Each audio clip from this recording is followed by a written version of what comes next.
지금 나이가 이제 75살이나 80대 되는 사람은 협동으로 미치는 이렇게 문제가 있다는 네, 선생님 후기가 좀 달라지셨나 모르겠습니다. 저희 두 번째 세션인 경동맥 초음파 진행하도록 하겠습니다. 두 번째 세션의 좌장 선생님을 바로 모실 텐데요. 여기 계신 선생님들께서 이미 너무나도 잘 알고 계실 거라고 생각합니다. 우리나라 초음파 발전에 큰 기여를 하고 계시는 김일봉 선생님이십니다. 그럼 김일봉 좌장 선생님을 소개해 드리도록 하겠습니다. 김일봉 선생님께서는 경북의대를 졸업하시고 동대학에서 의학박사 취득하셨습니다. 현재 대구 김일봉 내과의원을 88년도에 개원하시어 지금까지 환자 진료에 힘쓰고 계십니다. 또한 서울 메디컬 초음파 아카데미 이사 및 영남 임상 초음파 연구회를 설립하셨으며 대한임상초음파학회 자문위원으로 작년까지 계셨습니다. 또한 초음파 관련된 책을 다수 출간하시어 초음파 발전에도 큰 공을 세우고 계십니다. 그럼 김일봉 좌장 선생님을 큰 박수로 모시겠습니다. 네, 선생님 안녕하십니까. 우리 내용 호흡 울트라사운드 심포지엄에 참가하신 여러 선생님 정말 대단히 감사합니다. 그리고 이 자리를 만들어 주신 내용제약, 특히 우리 최호정 PM 정말 수고 많았습니다. 내용 초음파 호흡 심포지엄은 아주 특징이 있습니다. 첫째는 이렇게 좋은 강의에 이어서 그 다음에 우리 경동맥 목포 초음파 강의가 있고 또 핸즈온이 있습니다. 그리고 또 특징은 참가 선생님을 전부 다 제가 단톡방에 만들어서 단톡방에 초대드립니다.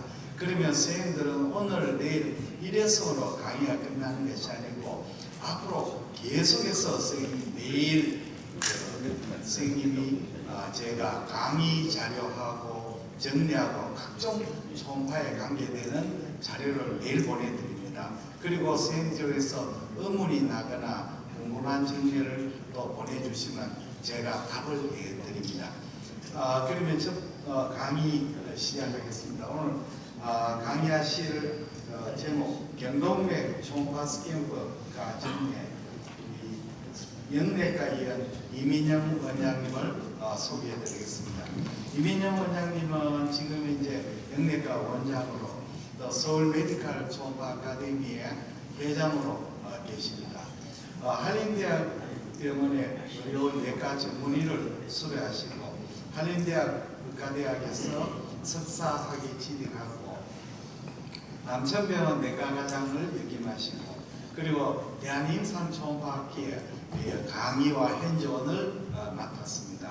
그리고 대한임상초음파학회, 대한내과학회 초음파 인정이 또 교육 인정위를 가지고 있습니다. 그러면 우리 이민영 원장님의 강의를 박수로 청하겠습니다.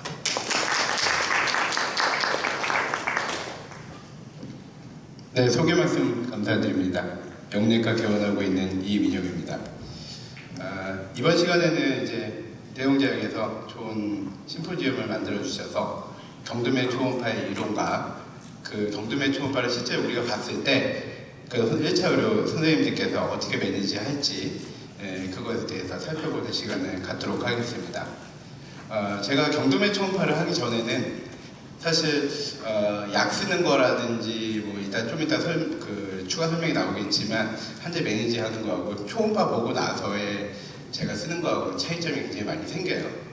뭐 의도가 됐든 아니면 뭐 습관적으로 나오기도 하고 계속 쓰다 보니까 진짜 이런 데는 내가 그동안 약을 왜 안 쓰고 지켜봤지 하는 후회도 되게 많이 생기고요. 내가 잘못 치료했겠구나 그 내가 이전에 잘못 치료했던 환자는 지금 어떻게 됐을까 하는 반성도 되게 많이 하면서 초음파 공부를 더 많이 하게 되는 것 같습니다. 그러면 한번 진행을 해보도록 하겠습니다.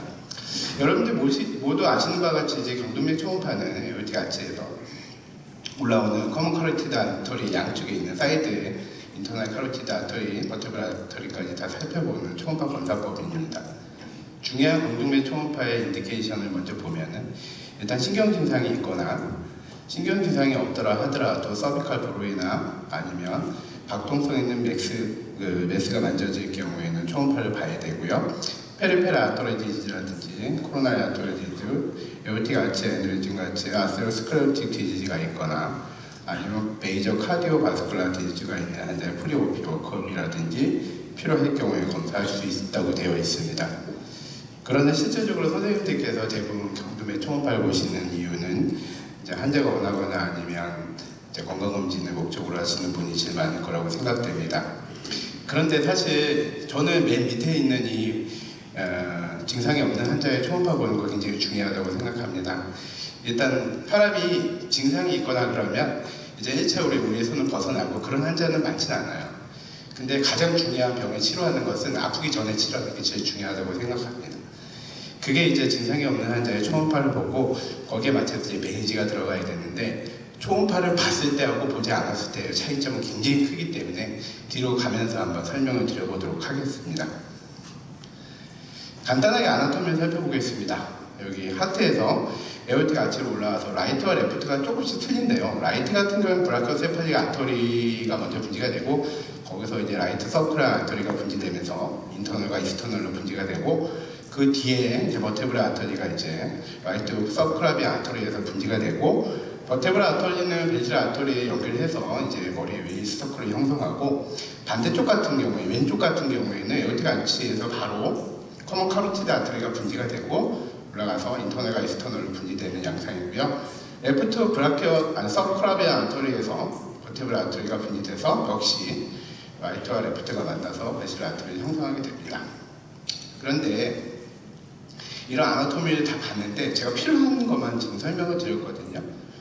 만약에 레프트 서큐lar 아터리에 어클루전이 생겨서 이 포스테리어 그러니까 서큐라비 아터리에 어클루전이 생기면 뒤에 그 버테브라 아터리를 거꾸로 포지티브 압력에 의해서 올라가야 될 블러드가 오른쪽 같은 경우에는 이제 위로 올라가는데 왼쪽 같은 경우에는 어클루전이 생기면 그때 블러드 서플라이가 적어지면서 압력이 떨어지면 반대쪽으로 이제 리버스가 생기는데 이것을 이제 서브클라비안 스킬 신드롬이다 이렇게 얘기하는데 이것의 의미는 레프트 서브클라비안 아터리에 어클루전이 생기면 리버스 플로우가 생기니까 리버스 플로우가 있으면 거꾸로 서브클라비안 아터리에 문제가 있을 수 있다 이걸 시사하기 때문에 버테브라 아터리에 보는 중요한 그 이유가 되겠습니다.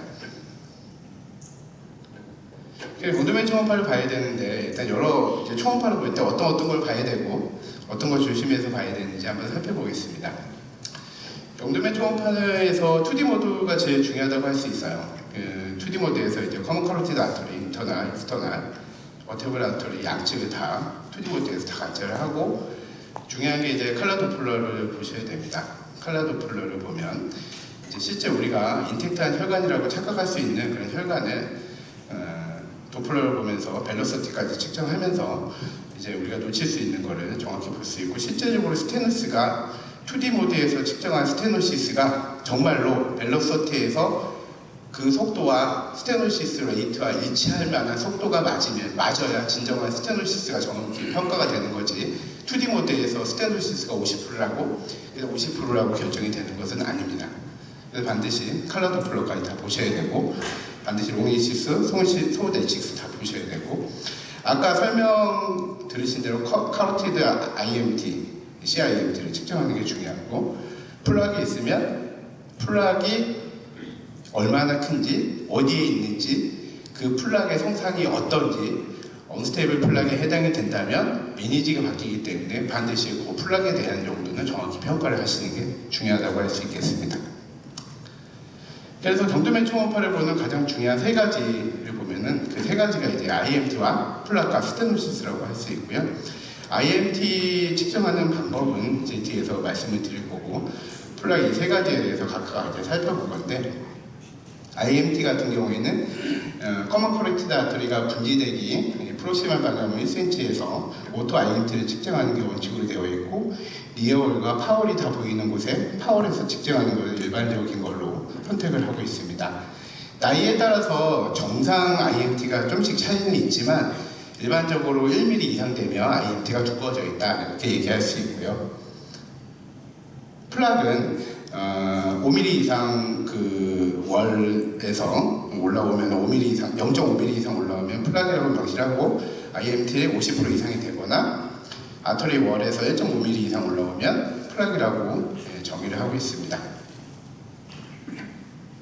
그리고 플락이 있을 경우에 플락이 우리가 지금 여기 보시는 것과 같이 스테이블한 플락이 있으면 크게 문제가 되지 않지만 여기 같이 이제 언스테이블 플락이 있을 경우에는 그게 언스테이블 플락이 맞는지를 반드시 보셔야 되는데 일단 어스레이티브, 어서가 보이거나 그 다음에 하이포제닉, 하이포에코이 그리고 무어브한 덜렁덜렁한 플락이 보인다면 언스테이블 플락의 가능성이 높기 때문에 반드시 정밀 검사를 하셔야 됩니다. 지금 보이시는 거는 스테이블 플락입니다. 고에코, 에코제닉하고 이렇게 그 월에 바싹 붙어있는 플락 양상이고 그 플로우에 전혀 영향을 주지 않는 이런 양상의 플락이 보이면 이거는 스테이블 플락이다 이렇게 생각하시면 될 것 같습니다. 그리고 언스테이블 플락 같은 경우에는 지금 보이시는 바와 같이 혈류 흐름에 따라서 움직이는 플락이 보이거나 아니면 이렇게 저에코 플락이 보이는데 이쪽 보시면은 이거 정상이구나 이렇게 볼 수 있지만 실제 플로우를 띄워보면은 저에코 플락은 보이지 않아서 플로우를 했을 적에 그쪽에 이제 블루 서플라이 가지 않는 걸 보고 확인할 수 있고요. 얼서가 보이거나 아니면 거의 니어 토탈 오퍼레이션이 보일 경우에 언스테이블 플락이라고 하고 거기에 맞춰서 레인지가 들어갑니다. 어떤 분이 많이 질문을 하시는데 언스테이블 플락 같은 경우에는 스타틴하고 이제 아스피린 쓰는 걸 레코멘드로 되어 있는데 언스테이블 플락에서 스타틴이 제일 중요하고 아스피린을 쓰는 이유는 플락의 사이즈를 줄이기 위해서 아스피린을 쓰는 것이 아니고 안티플라이드 에이전트는 그 플락이 이제 럽처가 되거나 스롬보티 이벤트가 생겼을 때 CV 리스크를 줄일 수 있다는 이유 하나 때문에 쓰는 거지 플락 자체가 있다고 해서 아스피린을 쓰는 이유는 맞지는 않고요. 그래서 플락의 리스크를 줄이거나 플락 사이즈를 줄일 때는 스타틴을 쓰는 게 맞다고 되어 있습니다. 스테노시스가 있을 경우에 이제 정상 크기를 보고 밸런스를 측정해서 스테노시스가 어느 정도 되어 있나 확인을 하는 것이 중요합니다. 여기 보시면 스테노시스가 있을 경우에는 그 게이징을 해야 되는데 2D 모드상에서 인터널 커리티드 아트리 분지 바로 뒤쪽에 이제 플락이 있어서 두 가지의 이제 스테노시스를 평가할 수 있는데 인텍트한 혈관 B에 대해서 A의 스테노시스를 평가하는 그 나세트라고 하고 실제 스테노시스가 있는 그 거리를 기준으로 해서 C를 기준으로 해서 A 값을 측정하는 것을 ECST법이라고 합니다. 그런데 실제 플락이 있는 곳을 기준으로 해서 그 플락이 인텍트한 혈관 그 A 값을 계산을 하면 이 C에 측정하는 값에 사람마다의 차이가 있기 때문에 재현성이 떨어진다고 해서 지금 현재는 나세트법을 거의 사용하고 있는 상태입니다. 두 가지 이제 종종 및 초음파를 보는 그 방법이 있는데요. 오버헤드 포지션과 레터럴 시팅 포지션이 있습니다. 신경과 선생님들 같은 경우에는 오버헤드 포지션이 당연히 편할 것 같고요. 제가 여기 오버헤드 포지션을 해봤는데 실제적으로 오버헤드 포지션이 굉장히 편해요. 환자 앞에서 하고 여자들 같은 경우에는 그 검사자의 팔이 이제 가성비를 지나기 때문에 조금 조심해야 되는데 그럴 걱정도 필요 없어요. 근데 대부분 1차 의료에 계신 분들은 이제 복부 초음파라든지 다른 검사 같이 해야 되기 때문에 레터럴 시팅 포지션을 많이 하고 계신 걸로 알고 있습니다. 경동맥 초음파를 실제 보는 방법을 보겠습니다.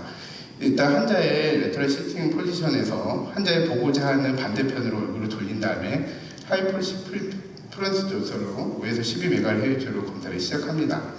그래서 트란스버스로 먼저 커먼 커리티 아트를 살펴보고 위로 디스탈 방향으로 쭉 올라가면 분지가 보이고 더 분지가 되면 1번 인터널 카로티드 아트리 2번 익스터널 카로티드 아트리 각각 분지되고 그 각각에 대해서 컬러 도플러까지 측정을 해야 됩니다. 동영상은 살짝 같이 보겠습니다. 지금 아래쪽에 라이트 브라키오 세팔릭 아트리에서 커먼 카로티드가 아트리 분지돼서 위로 쭉 올라가다가 점점 올라가면 이제 벌브가 보입니다. 지금 벌브 보이고요. 벌브에서 더 디스탈 방향으로 올라가면 인터널과 익스터널로 각각 분리되는 걸 보실 수가 있습니다. 그래서 분리되는 끝까지 최대한 프로브를 올려주시는 게 중요하다고 할 수 있겠습니다. 그리고 칼라 도플러를 하셔야 되는데 역시 칼라 도플러 떼어서 아래쪽에서부터 디스탈 방향으로 쭉 올라가면서 이 블러드 플로우, 칼라 도플러가 혈관을 전부 다 100% 다 막고 있는지 반드시 확인해 주셔야 됩니다. 그리고 각각 분리돼서 인터널과 익스터널 블러드 도플러가 빠지는 곳이 없는지 있는지 확인하는 것이 중요하다고 할 수 있겠습니다. 반드시 끝까지 갈 수 있는 맨디블이 걸려서 못 올라가는 끝까지 올려주시는 게 중요하다고 할 수 있겠습니다. 그리고 롱지튜디널 해서 그 커먼 카로티드 아터리의 컬러 도플러까지 확인을 해봐야 됩니다.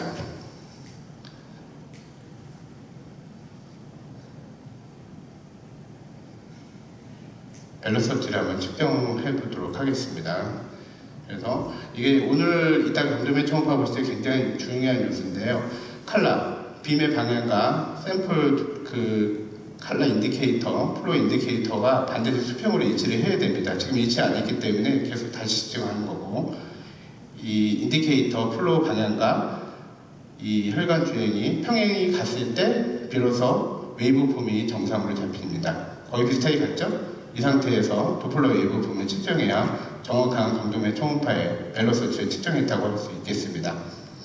피크히스토리 벨로시티와 엔다이어 벨로시티를 각각 오토 측정을 해서 각각 저장하는 게 중요하고요. 그 다음에는 벌브의 1cm 프록시멈 방향으로 해서 IMT를 측정해야 됩니다. 동영상으로 보겠습니다. IMT를 측정하기 위해서 니어월과 파월이 반드시 확인된 곳에서 이제 파월에서 측정하게 되어 있습니다. 초음파의 성능에 따라서 확대가 필요한 경우도 있고요. 대부분 요즘 초음파는 성능이 좋기 때문에 그 자리에서 IMT를 측정하는 게 일반적인 거고, 오토 AMT를 선택해서 측정하는 것을 일반적으로 선택을 하고 있습니다. 니어월이 보이고 여기 파월이 보여서 맥시멀 IMT를 선택을 합니다. 원칙으로 이렇게 되어 있고요. 그리고 커먼 카로티드 아터리를 다 보신 다음에 인터널과 익스터널, 롱지튜디널 뷰를 다 살펴보고 각각에 대해서 도플러 벨로시티를 각각 다 측정을 하여야 합니다. 동영상을 한번 살펴보겠습니다. 커먼 카로티드 아터리에서 쭉 올라가주면 벌브를 보이고, 벌브를 지나가면 인터널과 익스터널을 각각 찾을 수가 있습니다. 반드시 동시에 보이지 않기 때문에 인터널을 먼저 이렇게 찾아보고, 요 프로브의 헤드 방향을 잘 보십시오. 인터널을 볼 때 약간 뒤쪽에 있다가 이제 익스터널을 볼 겁니다. 익스터널을 볼 때 프로브 헤드가 맨디블 쪽으로 약간 꺾이는 것을 볼 수가 있습니다. 그러면 여기 익스터널 카로티드 아터리가 2D 모드에 잘 잡힙니다. 그리고 다시 보겠습니다. 컬러 도플러를 이제 2D 모드에서 끝난 다음에 컬러 도플러를 띄워서 이제 벨로시티까지 확인해야 되는데, 그 전에 컬러 플로우가 잘 가는지 확인해야 됩니다. 다시 아까 같은 방향으로 해서 컬러 도플러를 띄우고 그 스파인 방향과 맨디블 방향으로 도플러 헤드 쪽으로 위아래로 움직여가면서 인터널이 잘 보이는지 익스터널이 잘 보이는지 확인을 해야 됩니다. 그래서 뒤쪽으로 약간 꺾으면, 헤드를 약간 아래쪽으로 꺾으면 인터널이 잘 보이고, 이 프로브의 헤드를 맨디블 쪽으로 약간 꺾으면 지금 보이시는 바와 같이 익스터널 카로티드 아터리가 잘 보이는 양상을 보이고 있습니다. 여기까지 해준 다음에 이 컬러 도플러에서 이제 각각의 이제 PW를 측정하여야 합니다. 그것까지 지금 같이 동영상을 살펴보도록 하겠습니다. 쭉 올라간 다음에 인터널 카로티드 아터리를 정확히 찾아냅니다.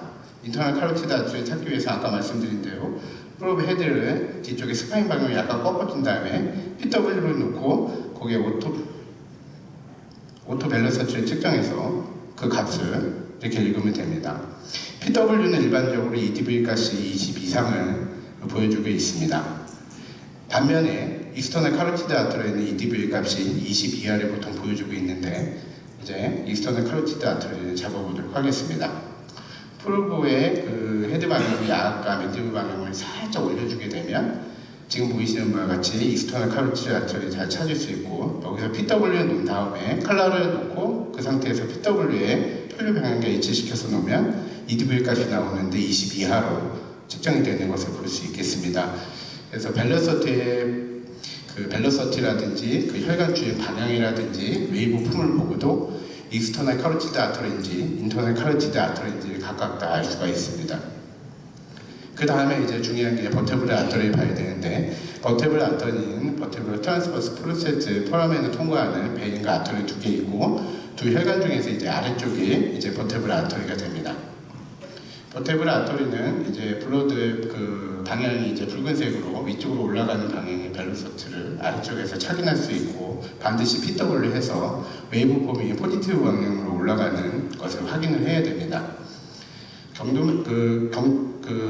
버테브라 아토리를 찾는 방법은 커먼 퀄리티드 아토리를 보시고 나서 프롭을 이렇게 세워서 빈 방향을 스파인 쪽으로 옮겨주면 지금 보시는 바와 같이 버테브라 아토리를 찾을 수 있고 위쪽에 버테브라 베인이고 아래쪽에 버테브라 아토리를 확인할 수가 있습니다. 역시 포지티브 방향의 웨이브 폼을 확인할 수가 있습니다.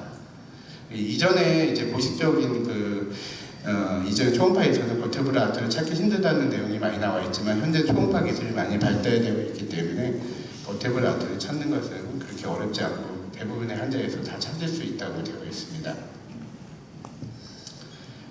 우리가 이제 왼쪽을 다 봤으면 이제 오른쪽도 같은 방향으로 찾아야 됩니다. 트랜스버스 방향에서 프록시말에서 디지털 방향으로 쭉 올라가주면 벌브가 나오고 벌브에서 더 디지털로 올라가주면 인터널과 이스터널 분지가 되고 각각의 도플을 측정해야 됩니다. 역시 롱지튜널로 바꿔서 PW를 각각 다 측정을 하고 IMT를 측정하게 됩니다. 인터널과 이스터널도 각각 다 측정해야 되고 위로 볼록하게 보이는 두꺼운 혈관이 보통 인터널 카로티드 아토리이기 때문에 2D 모드상에서 롱지튜널 다 보고 각각의 벨로서티를 다 측정을 하셔야 됩니다.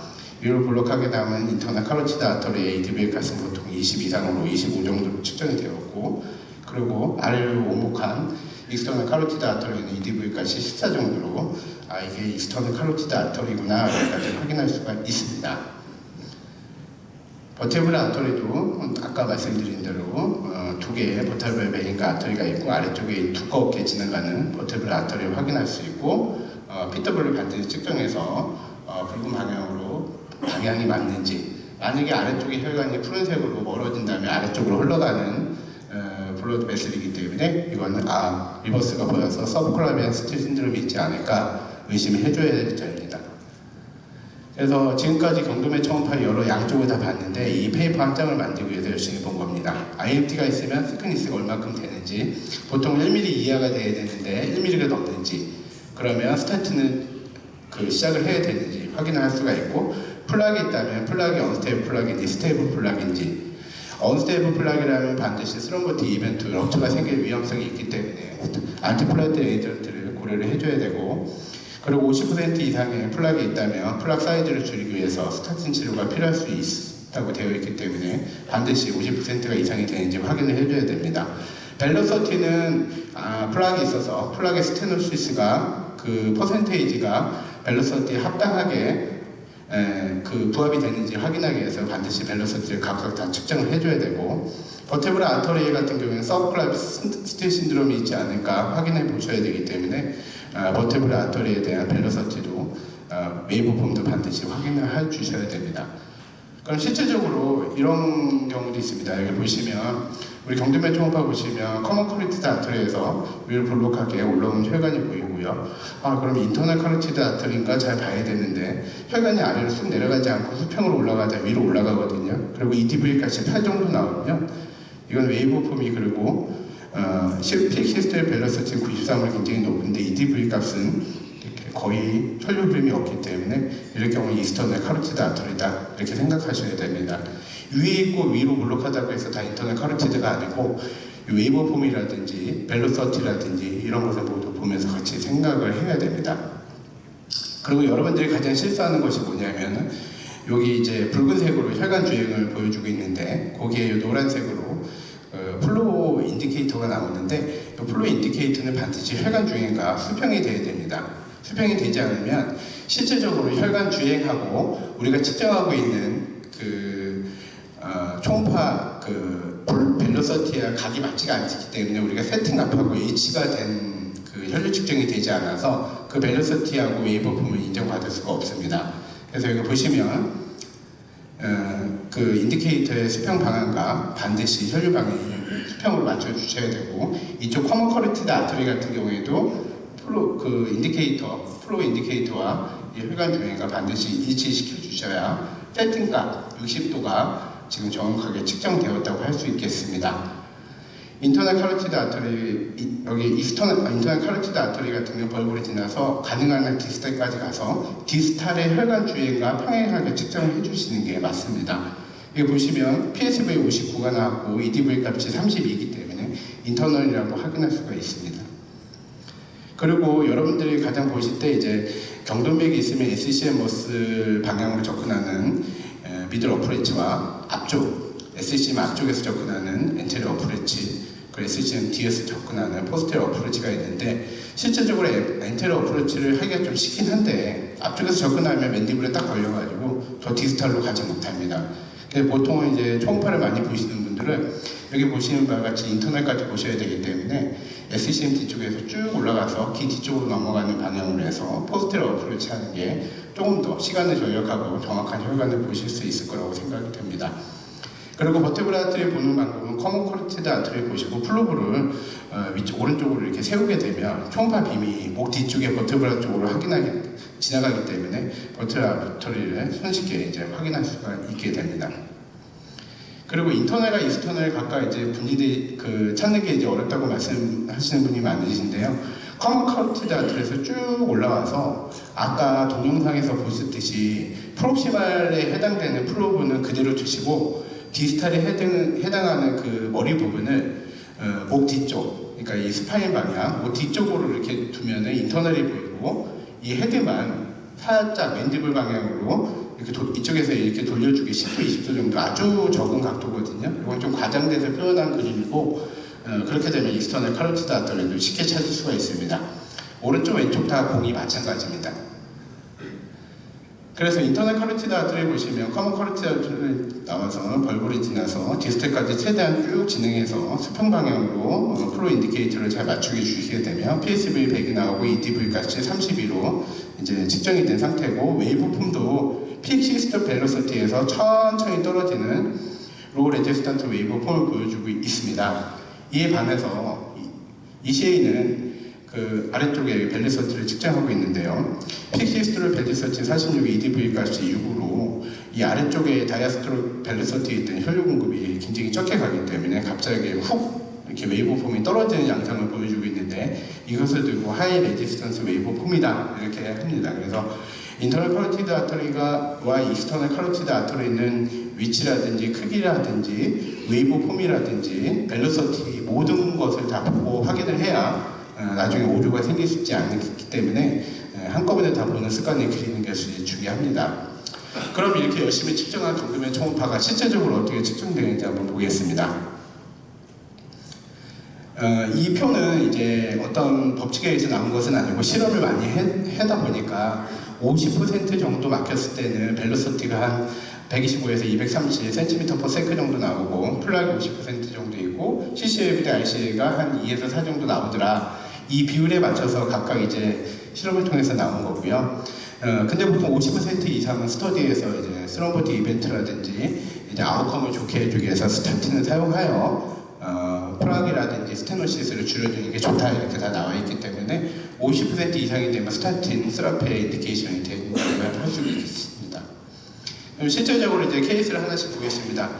첫 번째 환자는 70대 남자 환자분이셨고요. 언더라인 하이퍼텐션이 있었지만 특별한 증상이 없었고 이제 헬스업 체크업으로 검사를 하게 되었는데 여기 인터널 카로티드 아트리 벨로시티 55가 나왔고요. 플락 같은 경우 없어 보였고 CCA분의 ICA는 54분의 55니까 이 정도 나왔고 인터널 카로티드 아트리 EDV 값은 여기 나오죠. 그래서 실제적으로 이 환자는 해당되는 값이 여기 PSA 인터널 카로티드 PSA는 125 미만이고 플락은 없었으니까 정상이다 할 수 있겠습니다. 62세 남자 환자분 라이트 넘니스가 암 넘니스가 있었고 인터널 카로티드 아터리의 스테노시스 50%라고 언뜻 보기에 이렇게 보이고 그래서 PSA 75 정도 나왔고요. 플락은 50% 있었고 CCA분의 ICA, CCA 71이고 여기 75였기 때문에 1.1 정도 나오고 인터널 카로티드 아터리의 EDV 값은 29.8 정도 나왔기 때문에 표에다 대입해주면 76이니까 여기고 플락은 50% 정도였고 CCA는 1.1이니까 50% 이하의 스테노시스가 있을 수 있구나 이렇게 생각할 수가 있겠습니다. 이 환자분 DM 하이퍼텐션이고 71세 여자 환자분이었고요. 인터널 커리티달 벨로시티가 여기 보시면 144로 확인되었고 플라그 50% 있어 보이고 CCA분의 RCA는 이 정도, 여기는 69였고 여기는 144니까 이 정도 나와서 표에 대입해 보면 144니까 밑에는 안 되고 여기 올라오고요. 50%가 나왔고 그 다음에 CCA분의 RCA는 2에서 4 정도니까 이 환자는 50에서 69%의 스테노시스가 있을 수 있다. 최종 결론이 이렇게 나온 겁니다. 그래서 스테노시스가 있을 경우에는 반드시 2D 모드에서 보이는 우리가 눈으로 확인되는 걸로 다 평가하는 게 아니고 벨로시티가 거기에 합당한지 2D 모드에서 보이는 거하고 벨로시티하고 도플러 모든 게 다 일치했을 때 정확한 그 값이 나온다고 할 수 있겠습니다. 이 환자 같은 경우에는 라이트 사이드 위크니스가 있었고 라이트 RCA PSV가 여기 보시면 쭉 따라가면 여기 252가 나왔고요. CCAV의 시스톨릭은 31이 나왔고요. 플라그 50% 이상은 돼 보이고 CCAV의 RCA는 8 정도 나왔기 때문에 70% 이상의 어크루전이 보인다 이렇게 할 수 있겠습니다. 이분은 거의 니어토탈 어크루전 같이 보였습니다. 2D 모드상에서 인터널 커리티드 아터리에 있었고 벨로시티를 측정해보면 45 정도가 있었고 플라그 50% 이상이 있었는데 CCRAC에는 넣을 수 있는 게 여기밖에 없기 때문에 니어토탈 어크루전이다 이렇게 할 수 있겠습니다. 50에서 남자 경우에 헤비 스모커였는데 인터널 커리티드 아터리 벨로시티가 하나도 안 갔기 때문에 이럴 경우는 뭐 볼 필요도 없이 토탈 어크루전이라고 진단되었던 환자입니다. 저희 그 클리닉 뭐 조그만 이제 개인 뇌까지만 저희 병원에는 이제 경동맥 초음파를 비롯해서 초음파를 굉장히 많이 보고 있습니다. 하루에 20건 이상 보고 있는데 실제적으로 제가 경동맥 초음파를 보기 전에는 그냥 뭐 리피드 프로파일 보고 약 주든지 말든지 환자 거부하고 그냥 넘어가고 이런 형식으로 많이 했는데요. 경동맥 초음파를 보면서 이제 어클루전이 보이고 스테노시스가 많이 있어서 그 환자를 치료하고 또 스테노시스가 좋아지는 걸 보면서 적극적으로 치료하게 되었습니다. 보이시는 바와 같이 아주 경미한 환자고 언스테이블 플락 같지도 않지만 여기 에코루센트한 플락이 보여서 이 환자는 스타틴하고 아스피린 같이 했던 환자인데 실제적으로 고에코를 변하는 에코제닉하게 변하는 이런 양상을 보여서 이런 치료 효과가 좀 있구나 하는 생각을 좀 많이 했었고요. 이 환자는 언스테이블 플락이었고 굉장히 플락이 컸고 리어토탈 오프레전 정도 보였는데 스타틴 치료하고 나서 이렇게 고에코로 줄은 양상을 좀 눈으로 직접 확인하다 보니까 점점 스타틴을 사용하는 레이트가 좀 올라가는 것 같습니다. 그리고 이런 사진을 보여주면 그냥 리피드 프로파일만 좀 좋아지셨어요. 그렇지만 좀 더 드셔야 됩니다. 그러면 계속 먹어야 되나요? 끊으면 안 될까요? 이렇게 물어보는 환자가 많았는데 이렇게 사진을 실제적으로 좋아지는 걸 보여드리면 계속 먹겠다고 하고 환자 컴플라이언스도 되게 좋아지는 걸 확인할 수가 있었기 때문에 굉장히 이제 치료 효과를 많이 기대를 할 수가 있고 또 이 환자들은 사실 제가 쓰는 환자들 저 같은 경우에는 이제 스터디에서 대부분 이제 로슈바스타틴 쪽으로 카로티드 아터리의 IMT 플라그 줄인 스터디가 좀 많았기 때문에 로슈바스타틴의 거의 10ml에서 20ml 정도 쓰고 있고요. 개인 로컬 클리닉은 여러분도 아시겠지만 20ml 이상을 쓰는 거는 거의 없기 때문에 저 같은 경우 10ml 이상을 쓰면서 좋아지는 걸로 확인할 수가 있었던 케이스라고 할 수 있겠습니다.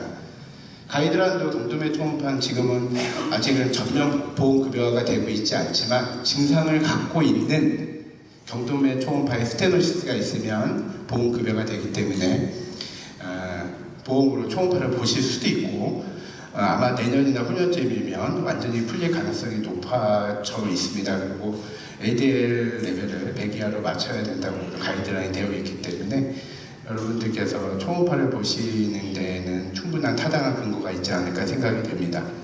그리고 혹시나 이제 질문이 나올 것 같아서 말씀드리는데 경동맥 초음파만 가지고 증상이 있고 경동맥 초음파에 스테노시스가 있다면 보험급여가 되고요. 혹시라도 이제 삭감을 우려를 하신다면 리피드 프로파일을 반드시 같이 갖고 계시는 게 안전하지 않을까 생각됩니다. 그래서 이렇게 해서 경동맥 초음파 스캔법과 그 임상적 의해에 대해서 살펴보았습니다. 감사합니다. 이민영 원장이 아주 참 맹쾌하고 훌륭한 관한 강의인 것입니다. 객석에서 질문을 받겠습니다. 질문 부탁합니다.